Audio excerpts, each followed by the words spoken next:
Je me réjouis de cette opportunité de vulgariser le contenu de nos travaux en équipe avec d'autres disciplines que la mienne, puisque des orthophonistes, désormais au nombre de 20 en PACA, sont formés sur les aspects développementaux des enfants bilingues.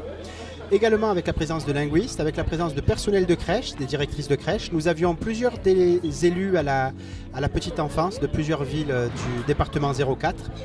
Nous avions également des enseignants de classe monolingue et de classe bilingue. Le bilinguisme, définissons-le, c'est l'état d'une personne qui, exposée à plusieurs langues, développera des compétences linguistiques dans une des 4 habiletés suivantes: la compréhension,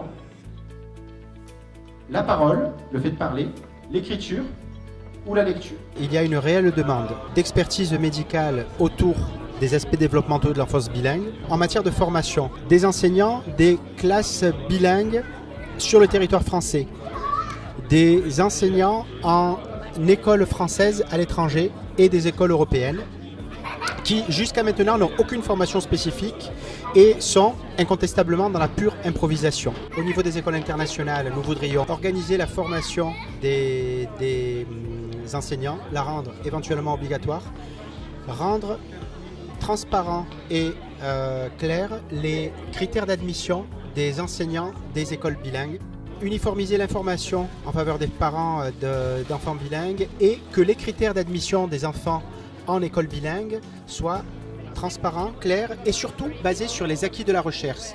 Parce que scolariser un enfant en classe bilingue, ça présente des avantages certes, mais aussi des risques. Le bilinguisme peut comporter des risques et qu'en l'absence de pathologie peut exister ce que j'ai défini tout à l'heure comme le bilinguisme soustractif, le fait d'avoir un niveau inférieur dans chacune des langues par rapport à un monolingue. Un déficit lexical, si on n'a pas la chance, pendant l'enfance, de se faire enrichir le lexique.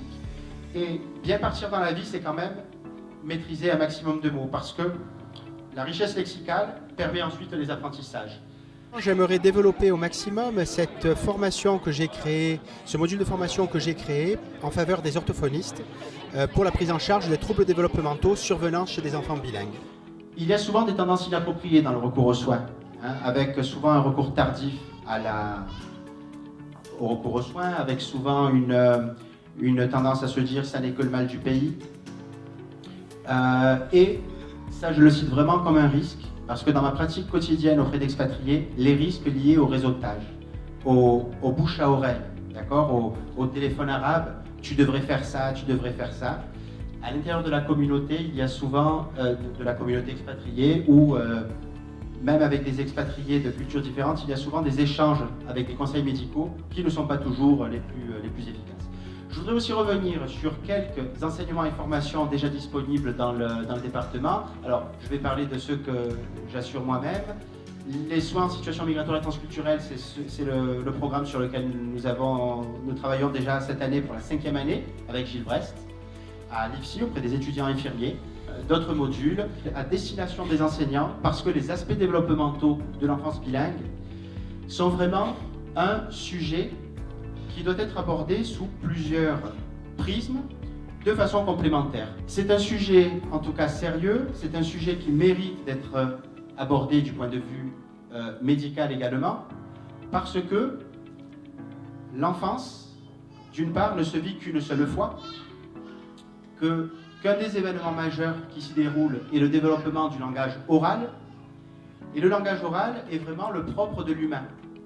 Le déficit lexical peut résulter d'une exposition à plusieurs langues, quand les conditions favorables ne sont pas réunies. Je citerai d'autres situations qui ne sont pas pathologiques, mais qui sont invalidantes, celle de mutisme sélectif, quand l'enfant, dans un certain contexte, comprend mais ne s'exprime pas. Et souvent, les enseignants sont exagérément alarmistes quand ils voient un enfant, alors le plus souvent un enfant allophone, de langue étrangère, qui est dans un stade d'interlangue, apprenant la langue du pays d'accueil, ils sont souvent alarmistes quand ils disent « il a un drôle de comportement, il ne parle pas ». Il faut savoir que le mutisme sélectif est l'une des étapes d'apprentissage de l'autre langue.